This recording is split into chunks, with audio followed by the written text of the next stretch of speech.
அன்பு சொந்தங்களே, அன்பு உறவுகளே, எப்படி இருக்கீங்க? நல்லா இருக்கீங்களா? இந்த அருமையான காலை பொழுதுல உங்களை சந்திக்கிறதுல மிக்க மகிழ்ச்சி. நம்முடைய வாழ்க்கையில் சில நேரத்தில் சிலரால் வஞ்சிக்கப்படுகிறோம், சிலரால் கொள்ளையடிக்கப்படுகிறோம். நம்முடைய நேரம் கொள்ளையடிக்கப்படுகிறது, நம்முடைய ஆஸ்தி கொள்ளையடிக்கப்படுகிறது, நம்முடைய சம்பளங்கள், நம்முடைய உத்தியோகங்கள், நமக்கு கிடைக்க வேண்டிய நன்மைகள் அத்தனையும் அநேகரால கொள்ளையடித்து கொண்டு செல்லப்படுகிறது போல காணப்படுகிறது இல்லையா? பொத்தலான பையில போடுறது போல நம்மளோட வாழ்க்கை காணப்படுகிறது அல்லவா? இன்றைக்கு ஆண்டவர் உங்களை பார்த்து சொல்கிறார், நீ சகலத்தையும் திருப்பிக் கொள்வாய். ஹல்லேலூயா! நீ சகலத்தையும் திருப்பிக் கொள்வாய் என்று இயேசு உன் கூட பேசுறார். தேவ பிள்ளையே, ஒரு சமயம் தாவீதுடைய மனைவிகள், தாவீதுக்கு சொந்தமான உடைமைகள், உறவுகள் அத்தனை பேரும் சிக்லாக்ல அவங்க இருக்கிறாங்க. தாவீது சவுலுக்கு பயந்து எல்லா இடத்துக்கும் போயிட்டு வரான். பாருங்க, அவன் சிக்லாக்கு வருவதற்கு 3 நாள் தாமதமாகிற பொழுது அமலேக்கியர்கள் வந்து சிக்லாக்கில் இருக்கிற அவனுடைய மனைவிகள், உடைமைகள், அவனுக்குண்டான சகல காரியத்தையும் சிறைப்பிடித்து கொண்டு போய்விட்டார்கள். இதை அறிந்த தாவீதும் அவருடைய ஜனங்களும் வந்து பார்க்கிற பொழுது ஓ என்று அழுவதற்கூட பலன் இல்லை.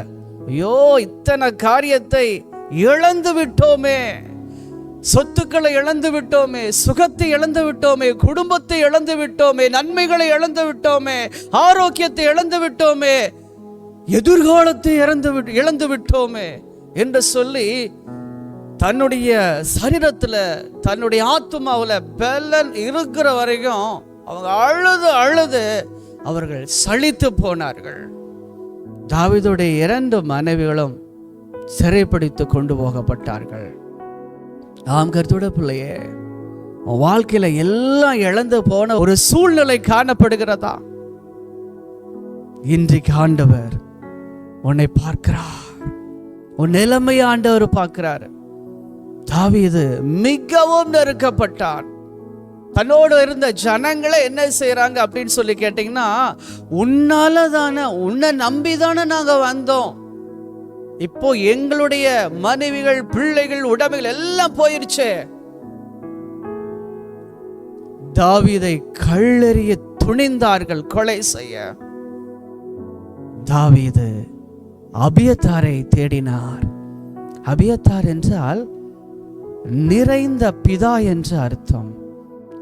அப்படின்னா பிதாவை நோக்கி கூப்பிடுகிற ஒரு சத்தமாக தாவீது அபியத்தாரை தேடினார், ஆசாரியரை தேடினார். ஏபோத்தை கொண்டு வர சொன்னார். இப்போ ஆண்டவர்கிட்ட கேட்கிறாரு, என்ன கேட்கிறாரு? தாவீது கர்த்தரை நோக்கி, நான் அந்த தண்டை பின்தொடர வேண்டுமா, அதை பிடிப்பேனா என்று கேட்டான். நான் அதை பின்தொடர வேண்டுமா, அதை நான் பிடிப்பனா ஆண்டவரே, எனக்கு சொல்லுங்க. 2 காரியம், 2 ஜெபம் நம்ம வாழ்க்கையில எழும்போம். அது எனக்கு கிடைக்குமா, நான் போய் அதை நான் திரும்ப பெற்றுக்கொள்ள முடியுமா, திரும்ப என்னிடத்தில் வருமா? இந்த நினைவுகளோடு இருக்கிற தேவ பிள்ளையே, நீ அடமானத்தில் வைத்த அத்தனை காரியங்களும் உனக்கு திரும்ப வரும் இயேசுவின் நாமத்தினால. நீ இழந்து போன சுகம், இழந்து போன நன்மைகளை கர்த்தர் உனக்கு திரும்ப தரப்போகிறார். இழந்து போன கணவன், தூர தேசத்துக்கு போன கணவன் திரும்பி வருவார். கணவன் மனைவி விட்டு பிரிகிற சூழ்நிலை, மனைவி கணவனை விட்டு பிரிகிற சூழ்நிலை, இது எல்லாம் மாறப்போகிறது. தரித்திரம் மாறப்போகிறது. இழந்து போன நன்மைகளை நீ திரும்ப பெற்றுக்கொள்வாய். இயேசுவை பார்த்து சொல்றாரு பாருங்க, அந்த தண்டை பின்தொடர வேண்டுமா, அதை பிடிப்பேனா என்று கேட்டான். அதற்கு அவர் கர்த்தர் சொல்றாரு, அதை பின்தொடர், அதை நீ பிடித்து சகலத்தையும் திருப்பிக் கொள்வாய். இன்றைக்கு ஆண்டவர் சொல்றாரு, சகலத்தையும் திருப்பிக் கொள்வாய். இப்போ தாவீது என்ன செய்யறாரு? 600 பேரோட கூட போறாரு. அந்த சமயத்துல பேசுவதற்கு போகிற பொழுது 200 பேருக்கு ரொம்ப சரீரத்துல வேதனை, அதனால 400 பேரோடு கூட போகிற பொழுது எங்க போறது, எப்படி போறது எதுவுமே தெரியல. ஆனால் அவருக்காக ஒரு வேலைக்காரனை ஆண்டவர் வச்சிருந்தாரு. தேவப்பிள்ளையே, நான் எப்படி போய் இழந்ததை மீட்டுக் கொள்வது என்று சொல்லி தெரியாம இருக்கிற உனக்கு அந்த இடத்துல ஒரு ஆள் ஆண்டவர் வச்சிருப்பாரு. ஞானத்தை கொடுப்பதற்காக, உன்னை அங்க கொண்டு போய் சேர்ப்பதற்காக ஒரு ஆளை வச்சிருக்காரு, இந்த பூமியில வச்சிருக்காரு. நீ எதுக்கும் கவலைப்படாத, உன்னை தேடி வருவார்கள். நீ இல்லடா, நீ தேடி போகிற இடத்துக்கு அவங்க நின்று வழி காட்டுவார்கள். அங்கே அமலேக்கியருடைய வேலைக்கார ஒருத்தன், அவன் எகிப்தியன், அங்க இருக்கிறான். 3 நாள் அவன் சாப்பிடல. தாவீதோட உள்ளம் பாருங்க, அவனுக்கு சாப்பாடு கொடுக்கறான், அவனுக்கு உயிர் திரும்பவும் கிடைக்குது. அவன் கிட்ட கேட்கும் போது, இந்த தண்டுக்கு பின்னாடி, இந்த காரியத்துக்கு முன்னாடி என்னை கூட்டிட்டு போவையா? நான் கண்டிப்பா கூட்டிட்டு போறேன், ஆனா என் எஜமான் கையில நீங்க கொடுக்க கூடாது, கண்டிப்பா நான் கொடுக்கறது இல்ல. பாருங்க எவ்வளோ நல்ல ஒரு உள்ளம். தாவீதோட உள்ளத்தை பார்க்கிறாரு. நீங்க அநேகரை போஷிக்கிறவளா இருக்கிறீங்களா, உலக நன்மை தேடி வரும். அந்த தண்டை பின்தொடர்ந்து அமலேக்கியரை பிடித்து விடுகிறார்கள். அவர்கள் பாருங்க, பெலிஸ்தியர்கள் மத்தியில கொள்ளையடிச்சது, யூதாவில் கொள்ளையடிச்சது எல்லாத்தையும் அப்படியே வச்சு ஆட்டம் போட்டுட்டு இருக்கிறாங்க. இப்ப தாவீது வருகிறார். தாவீது வந்த உடனே என்ன நடக்குது தெரியுமா? அங்க சாயங்காலம் தொடங்கி அடுத்த நாள் சாயங்காலம் வரைக்கும் அவர்களை முறியடிக்கிறான். தப்பி 400 பேர் போனாலும் பரவாயில்ல, அடிச்சு அந்த கொள்ளையை பங்கிட்டு. பாருங்க, அந்த வசனம் சொல்கிறது, 19வது வசனம், அவர்கள் கொள்ளையடித்து கொண்டு போன எல்லாவற்றையும், சிறிதாகிலும் பெரிதாகிலும், குமாரர்களும் குமார்த்திலும் ஒன்றும் குறையாமல் எல்லாவற்றையும் தாவீது திருப்பிக் கொண்டான். வாழ்க்கையில சகலத்தையும் திருப்பிக் கொள்வீங்க. திருப்பிட்டு வருகிற பொழுது 200 பேர் கவலைக்கிடமா இருக்காங்கல்ல, அவங்களுடைய சுக செய்தியை தாவீது விசாரிக்கிறார். தாவீதுக்கு நல்ல ஒரு குணங்க.